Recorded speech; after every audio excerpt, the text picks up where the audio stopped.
Every artist, writer, entrepreneur, or dreamer knows the feeling.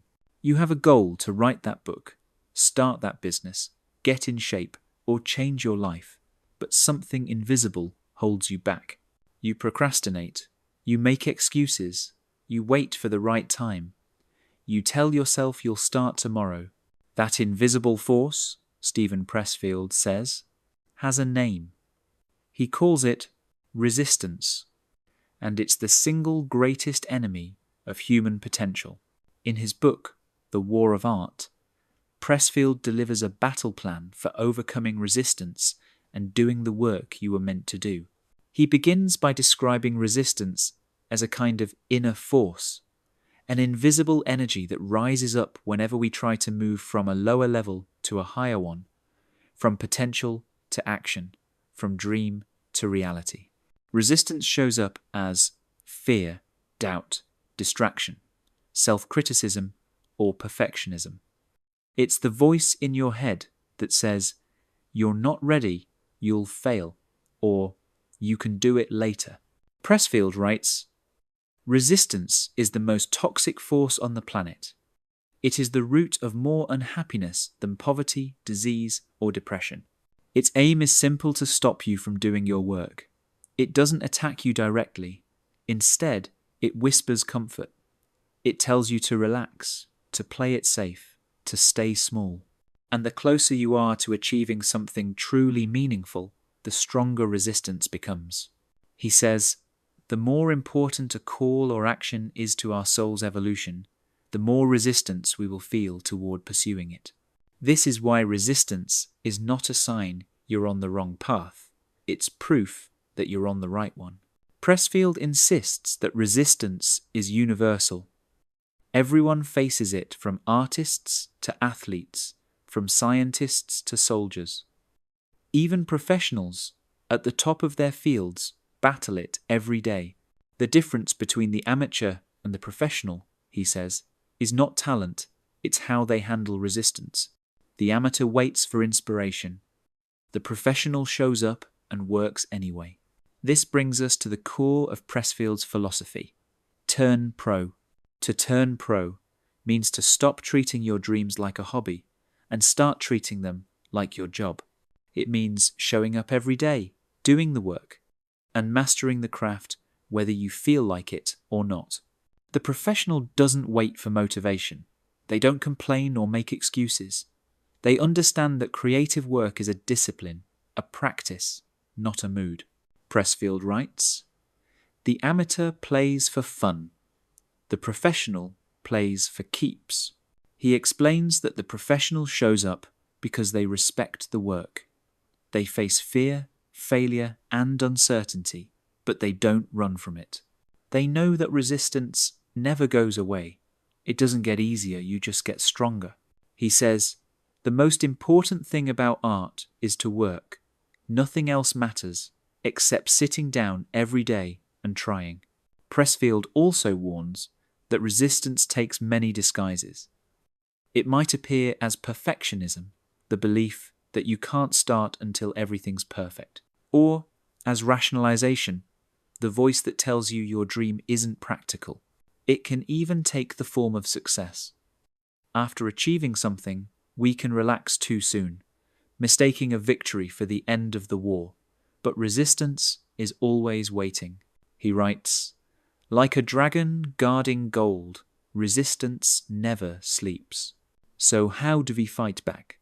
Pressfield's answer: with professional habits, patience, and faith in the process.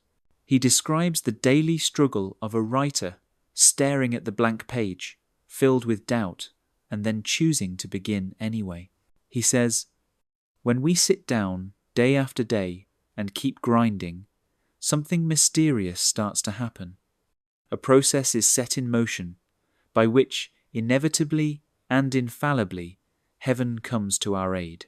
This is where the second half of The War of Art takes a spiritual turn. Pressfield believes that when you commit to your calling, when you show up and do the work, you align yourself with a greater creative force. He calls this force the muse, or the divine inspiration that flows through all creators. He writes, "When we sit down each day and do our work, power concentrates around us. We become like a magnetized rod that attracts iron filings. Ideas come, insights arrive." This idea comes from the ancient Greeks, who believed that creativity wasn't a product of the self, it was a gift from the gods. The artist's job wasn't to invent, but to channel. By sitting down to work, by fighting resistance, we open ourselves to inspiration. Pressfield writes, "Our job is not to create. Our job is to work. When we do, the muse does her part." In other words, success doesn't come from waiting for genius. It comes from creating the conditions for genius to appear. He contrasts this attitude with that of the amateur. The amateur treats art like self-expression. The professional treats it like service or duty to something larger than themselves. He writes, "The artist doesn't create to be admired. The artist creates because it's who they are." This sense of duty of calling is what Pressfield calls the warrior mindset. He says, "The artist is a warrior. The fight is to overcome the self. The enemy is resistance. The battle is daily."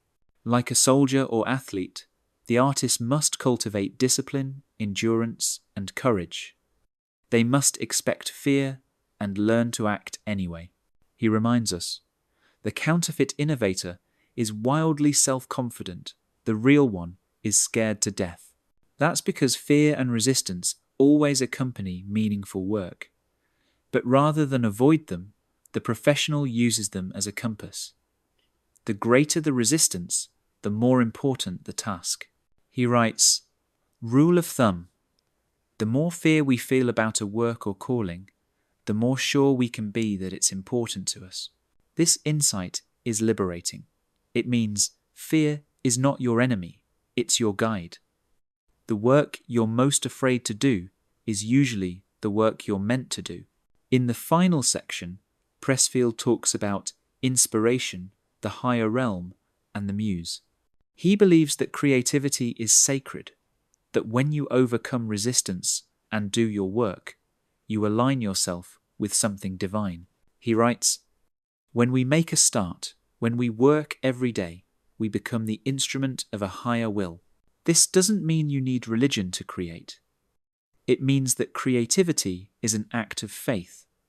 Faith in yourself, in your work, and in the mysterious process that brings ideas into being. He compares the creative process to prayer, not begging for inspiration, but showing up as a vessel through which inspiration can flow. Pressfield's message is clear. Your work matters. Whether you're writing a novel, starting a business, building a family, or chasing a dream, you're engaged in the same battle, the fight to overcome fear and become who you were meant to be. He writes, "Creative work is not a selfish act. It is a gift to the world and every being in it. Don't cheat us of your contribution. Give us what you've got." The big takeaway from the war of art is this: the life you want is on the other side of resistance. If you want to create, to grow, to live fully, you must fight every day against the invisible enemy that tries to stop you. You must turn pro. You must show up, no matter what. Because when you do, something extraordinary happens. Your fear transforms into power, your struggle becomes sacred, and your work becomes a bridge between the human and the divine. That was The War of Art by Steven Pressfield, broken down into its most powerful lessons in under 15 minutes. Which insight spoke most to you, the concept of resistance, turning pro, or the idea of serving your higher calling? Share your thoughts in the comments below. And if you enjoyed this summary, make sure to like this video, subscribe to 10-Minute Books, and ring the bell so you never miss our weekly breakdowns of the world's most life-changing books. Thanks for watching, and remember, the battle against resistance never ends but neither does your power to win it.